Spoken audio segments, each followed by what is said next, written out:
ప్రస్తుతం తెలుగు రాష్ట్రాల్లోనే కాదు దేశవ్యాప్తంగా పుష్ప మీడియా కొనసాగుతోంది. ఏ స్థాయిలో అయితే ప్రశంసలు హిట్ అనే ఒక టాక్ ఎదుర్కొంటుందో అదే స్థాయిలో విమర్శలు విషాదాలు కూడా పుష్ప చుట్టూ అలుముకున్నాయి. నిన్న సంధ్య థియేటర్ ఏదైతే ఉందో ఆర్టీసీ క్యాస్టల్ సంధ్య 70mm సంబంధించి ఆ థియేటర్లో ఒక విషాదం అలుముకుంది.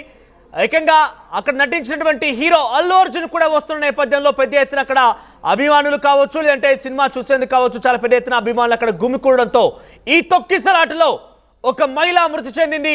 తన కుటుంబంతో సహా సినిమాను చూసేందుకు, బండిని చూసేందుకు వచ్చినటువంటి ఈ నేపథ్యంలో రేవతి అనే ఒక మహిళ ఈ తొక్కిసలాటలో మృతి చెందింది. ఈ నేపథ్యంలోనే అటు థియేటర్ నిర్వాహకులపైన ప్రస్తుతం పోలీసులు కేసు నమోదు చేశారు.